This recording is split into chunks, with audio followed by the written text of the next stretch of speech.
This is the man who pulled off the only successful skyjacking in U.S. history. Who gave his name as D.A. Cooper. When he got on a plane in Portland, Oregon last night, he was just another passenger. D.B. Cooper hijacked a Northwest Orient Airlines 727 Thanksgiving Eve of 1971. But today, after hijacking a Northwest Airlines jet, ransoming the passengers in Seattle, then making a getaway by parachute somewhere between there and Reno, Nevada, the description on one wire service, master criminal. Hey guys, Dylan here and welcome back. In the world of unsolved mysteries, some stories are so prominent that they withstand the test of time. In today's episode, we are going to explore one of the most well-known hijackings and the only remaining unsolved case of air piracy in commercial aviation history. So even if you are unfamiliar with these types of stories, I'm sure you have heard the name D.B. Cooper at least once in your life. Before we begin, if you're a fan of unsolved mysteries, the unexplained, and creepy stories, please do me a favor and hit that like button and subscribe. 2 p.m. Thanksgiving Eve, the 24th of November, 1971. A well-dressed man in a black suit carrying a black attaché case made his way across the airport lobby of the Portland International Airport. He knew exactly what needed to be done. He had spent so much time planning and equally as much talking himself up for what was to come next. This nondescriptive man stood tall as he walked. His feet moved briskly, and his body followed suit. He made a beeline towards the flight counter of the Northwest Orient Airlines. Upon arrival, he introduced himself as Dan Cooper. And paying with cash, he purchased a one-way ticket to Seattle, a 30-minute trip north aboard Flight 305. Dan Cooper, later described by eyewitnesses as being in his mid-40s and wearing a business suit with a white shirt and a black tie, helped himself aboard the Boeing 727, joining the 35 other members of this flight. Once aboard, Cooper took his seat at 18 Charlie and proceeded to order a drink, one bourbon and soda. Following this, Cooper waited patiently for the plane to depart at 2:50 p.m. And at 3 p.m., once the flight was in air, he motioned for a stewardess, and Florence Schaffner answered Mr. Cooper's call, asking how she could be of assistance. Cooper, in return, smiled and simply handed her a letter. Schaffner had received letters time and time again from lonely business travelers while at work. She was accustomed to it. It was just part of the job to her by now. So without any hesitation, Florence Schaffner tossed Cooper's unopened letter into the top of her purse and attempted an about-face to return to her jump seat. "Hold up, ma'am," Cooper said in response to these actions. "Yes, sir? What is it?" Schaffner questioned. Leaning forward, being as discreet as possible, Cooper whispered in a low voice, "Miss, you better look at that note. I have a bomb." Schaffner, in complete disbelief, removed the letter from her purse and opened it. This letter was printed in what was described as neat all-capital letters and wrote with a felt-tip pen. To herself she would read, "I have a bomb in my briefcase. I want you to sit beside me." Schaffner would follow these instructions, but not completely convinced that this man did indeed carry a bomb onto the plane. Schaffner would quietly request that Cooper reveal it to herself. Upon this request, Cooper would agree. He positioned the briefcase in the direction of Schaffner. and he then proceeded to flip the lid open just long enough for her to see a glimpse of what was inside, revealing 8 red cylinders, a bundle of red wires, and a large cylindrical battery. Cooper, now knowing that Schaffner was aware of the seriousness of the situation, instructed her to write down his list of demands. Schaffner tried to stay calm, trying to remember her prior training for hijacking situations. She never thought that she would have to use it. Her hands would tremble, but she managed to write out Mr. Cooper's list of demands. $200,000 in $20 bills, 4 parachutes, 2 being primary and 2 being reserves, and a fuel truck ready to refuel the plane once they had landed in Seattle. Also, Cooper gave a set of instructions for the pilots. They were to divert the plane's route to Seattle and not land until Cooper's list of requests were met. After Schaffner finished taking down Cooper's list of demands, she was told to deliver this note to the captain. She was instructed that herself and her fellow crew members were to remain calm and to act as if nothing had ever happened. Cooper stated there was to be no funny stuff at any time, or he would do the job, indicating that he would detonate the bomb. After Schaffner returned to Cooper's side, he was now wearing dark sunglasses.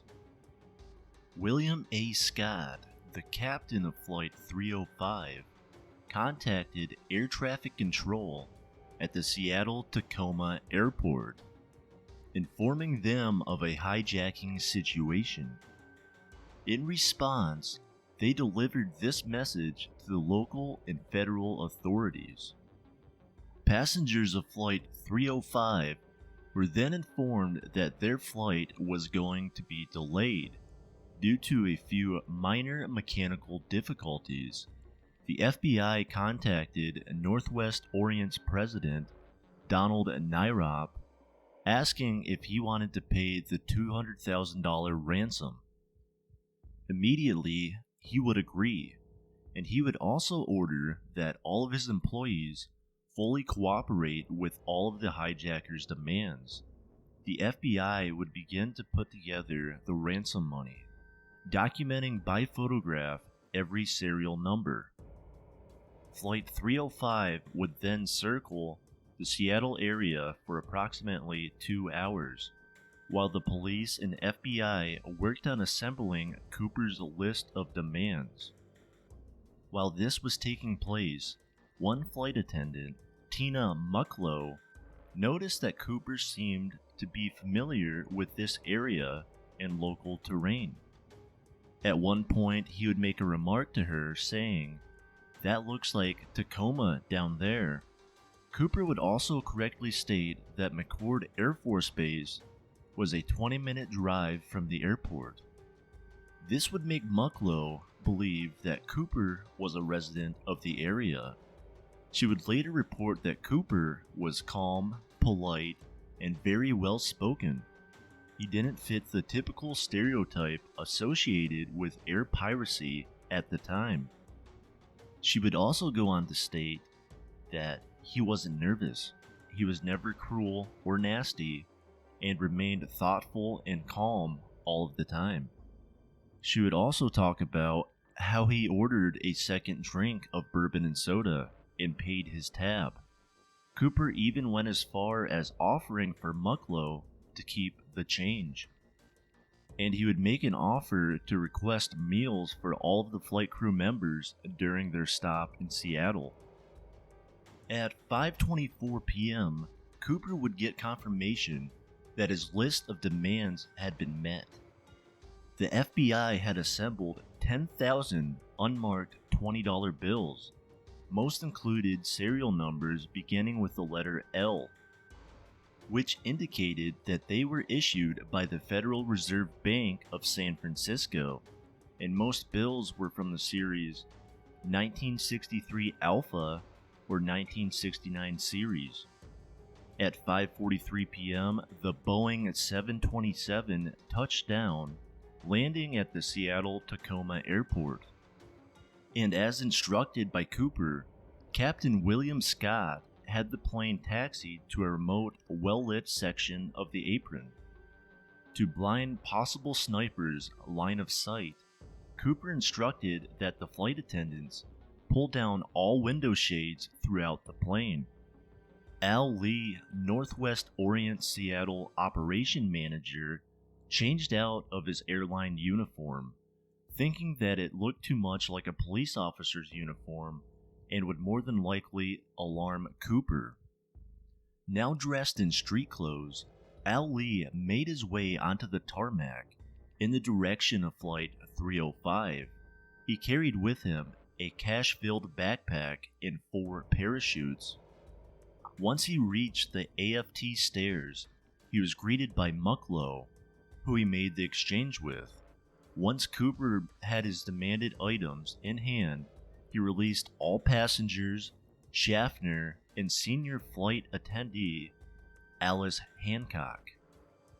Though disgruntled by the delay of the flight, the passengers of Flight 305 had no idea that the plane had been hijacked at all. It was not until they exited that they realized that something had happened. Based off the abundance of police officers and FBI agents present. For Captain Scott, Flight Attendant Mccoy, and First Officer Radachek, and Flight Engineer Harold E. Anderson, their night was not yet over. As the plane refueled, Cooper called Captain Scott, telling him what was to come next. Scott was then instructed that his new destination was Mexico City, and he was to fly there at the lowest airspeed possible and at a maximum height of no greater than 10,000 feet. Also instructed was that the landing gear remained deployed, the Boeing's wing flaps to be lowered at 15 degrees, and the cabin was to be left unpressurized. The first officer had one rebuttal. The length of the travel was too far for the aircraft to go without refueling. After hearing this, Cooper agreed for a stop in Reno, Nevada for refueling before entering Mexico. Also, at some point during this conversation, Cooper directed that the rear staircase was to be left deployed during takeoff and flight. But the ground office for Northwest would disagree, stating that this demand was extremely dangerous and it was unsafe for the plane to take off in this manner. Cooper would counter, explaining that this was indeed safe to do, but he wouldn't fight his point, and simply agreed that once in the air, the staircase was to be opened. At 7:40 p.m., the Boeing took off once again. This time, it was accompanied by 2 F-106 fighter aircrafts, one flying above and one flying below, both out of Cooper's line of sight. They were dispatched from local McCoy Air Force Base. For a short period of time, a third plane would join. A Lockheed T-33 trainer would shadow the Boeing 727, being diverted from a local National Guard mission. But once it ran low on fuel, it would break away and turn back. After the Boeing 727 had been in the air for some time, Cooper would tell Mccoy that she should join the rest of the crew in the cockpit, and that once she was inside, the door was to remain closed for the remainder of the trip. Mccoy agreed, and she remembers as she shut the door to the cockpit, she observed what looked like Cooper tying something around his waist, possibly the money bag. At around 8 p.m., a warning light would illuminate inside the cockpit, indicating that the staircase at the rear of the plane had been activated. At this time, Radachek, over the plane's intercom system, would call for Cooper, offering his assistance, but Cooper would refuse. This would be the last known communication anyone ever had with Dan Cooper.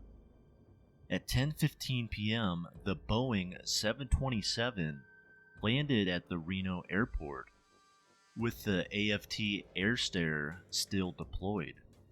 The plane was then surrounded by FBI agents, state troopers, local police, and sheriff deputies. Although Captain Scott would let them know that Cooper was no longer aboard, a quick armed search would be performed, confirming that Cooper no longer remained present. After the FBI boarded the Boeing 727, and after confirming Dan Cooper was no longer aboard, they would conduct a search, discovering a total of 66 unidentifiable fingerprints on the plane. Also found at this time was Cooper's black clip-on tie clip, and 2 parachutes. One of these chutes were opened and revealed that 2 shroud lines were cut from the canopy. Across 3 cities, Portland, Seattle, and Reno, countless eyewitnesses were interviewed, and from information gathered of Cooper's description, a series of composite sketches were developed. Local police and the FBI were quick to begin questioning possible suspects, one being a man by the name of D.B. Cooper, forever cementing a false name into the history of this case. D.B. Cooper was a resident of Oregon with a minor police record. He was contacted by Portland police just in case Mr. D.B. Cooper had been naive enough to use his real name. Although this D.B. Cooper was quickly ruled out, the name would stick around forever because of a small mistake made by a local news reporter. This local reporter, James Long, had a hot deadline and was demanded to get something out immediately about this hijacking. Confused by a name of a possible suspect in which he had no idea was dismissed at the time, thinking that this was just a pseudonym, he would run with it, and numerous other news reporters would also use this name, creating a pseudonym that is well known today and widely used. An experimental recreation would be conducted by FBI agents and Captain Scott to try to pinpoint Cooper's exit time from the aircraft. As a result, it would be estimated that Cooper exited the Boeing 727 around 8:13 p.m. at the same time the aircraft was flying over the Lewis River in southwestern Washington during a heavy rainstorm. By this information, it was believed that Cooper's landing zone fell southeast of Ariel, Washington, near Lake Merwin, in an area at the southernmost outreach of Mount St. Helens. FBI agents and sheriff deputies would organize both ground and aerial searches of the area. The main focus of these searches fell within Clark and Cowlitz counties, which included door-to-door searches, foot and helicopter searches of the mountain's terrain, and several searches by patrol boats. At the same time, both fixed-winged aircrafts and helicopters from the Oregon Army National Guard would fly Cooper's flight path from Seattle to Reno in search of any sign of Cooper. Despite all of this, Cooper himself, nor any items that he was believed to have jumped with, ever turned up. Again in the spring thaw of 1972, one of the most extensive and intensive searches in U.S. history would be launched in search of Cooper, lasting 18 days in March, and 18 days in April. This search party included 200 Army soldiers from Fort Lewis, accompanied by FBI agents, National Guardsmen, and civilian volunteers. But yet again, no materials related to the hijacking were discovered. In 1978, a place card would be found 13 miles to the east of Castle Rock, Washington, by a deer hunter. Wrote on this place card were instructions for lowering AFT stairs on a Boeing 727. Although this was a well distance to the north of Lake Merwin, it was within the flight path of Flight 305. In 1980, a more significant discovery would be made by a family vacationing along the Columbia River. An 8-year-old boy by the name of Brian Ingram would discover 3 packs of ransom cash while gathering firewood to build a campfire. This location was 9 miles downstream from Vancouver, Washington, and 20 miles southwest of Ariel, Washington. These bundles of cash would later be confirmed by the FBI as a portion of the original ransom money. In 2016, the FBI officially closed their investigation due to lack of leads, leaving behind an extensive list of possible suspects and what-ifs. Many have debated whether Cooper could have survived the jump at all, based on the assumption of the weather conditions on the night of the jump, and the fact that Cooper was wearing no more than a business suit. Others argue that no one can say for sure what happened to Cooper, or what he was wearing or carrying underneath his suit. And if a man is equipped with simple supplies such as a buck knife and a few matches, the possibility of survival is endless. And based off the list of possible suspects with decorated military backgrounds, this idea isn't far-fetched. Some possible suspects include William Gossett, a combat veteran of both the Korean and Vietnam Wars, with an extensive background in advanced jump training and wilderness survival. He was also known as being obsessed with the D.B. Cooper case. It is reported later in life he told a friend who was a public defender in Salt Lake City, a retired judge of Utah, and his 3 sons that he had committed the hijacking.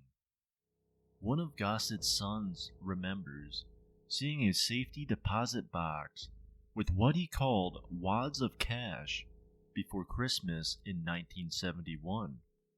Knowing that his father had a gambling problem, he speculated that this money was gambled away in Las Vegas shortly after. Despite Gossett's claims, the FBI has officially stated that there is not a single link between Gossett and the D.B. Cooper case, and that there is no direct evidence placing him in the Pacific Northwest during the time of the hijacking. Sheridan Peterson is another popular suspect. He was a World War II veteran and a technical editor at Boeing based in Seattle. Soon after the hijacking, he quickly became a suspect because he was known as a risk taker and an experienced smoke jumper. Also at age 44, his appearance was very similar to that of D.B. Cooper. Peterson would also go on to actively tease the media that he was actually D.B. Cooper. And an active crime investigator named Eric Eulis would say that he was 98% sure that Peterson was telling the truth. When pressed by the FBI, Peterson's story would fall flat. He insisted that he was in Nepal at the time of the hijacking. A more well-known and probably the most popular believed suspect in the D.B. Cooper case was Richard McCoy Jr. McCoy, an Army vet, served 2 tours in Vietnam, once as a demolition expert and secondly as a Special Forces helicopter pilot. Following his service on active duty, he would join the Utah National Guard and take up recreational skydiving as a hobby. Flash forward to April 7, 1972, McCoy would perform his own hijacking, a so-called copycat of the hijacking of D.B. Cooper. McCoy found himself aboard United Airlines Flight 855 out of Denver, Colorado, a Boeing 727 with AFT stairs. Unlike Cooper, he did not carry a bomb onto the plane. Instead, he held what would later be realized as a paperweight resembling a grenade and an unloaded handgun.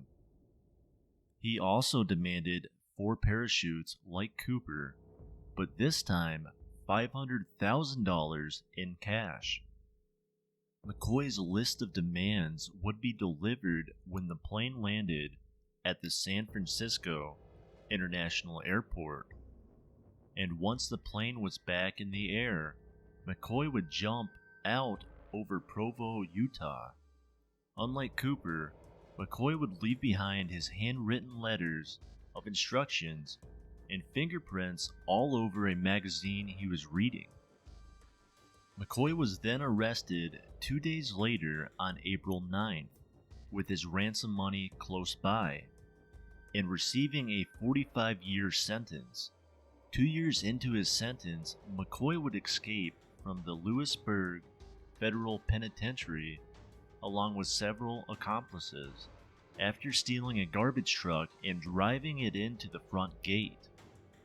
3 months later, McCoy was tracked down in Virginia Beach and killed during a shootout with the FBI.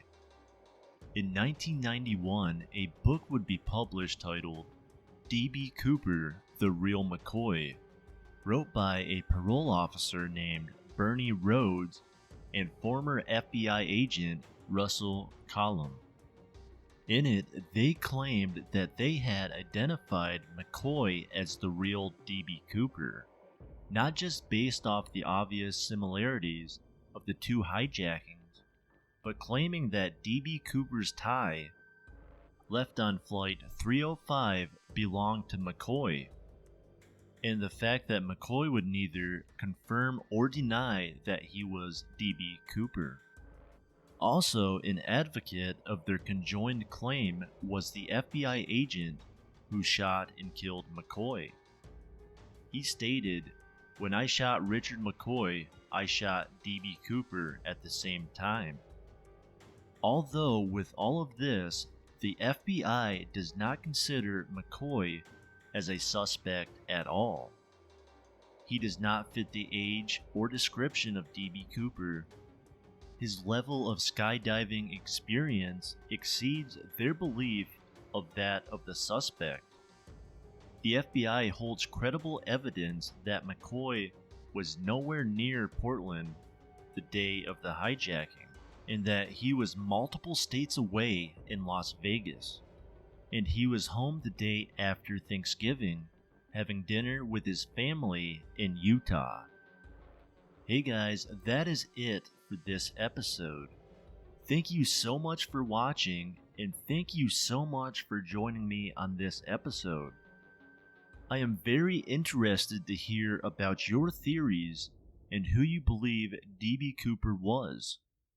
Also, if you want to hear more about D.B. Cooper, check out Drew Hurst Beeson's YouTube channel. I'll drop the link below in the show notes.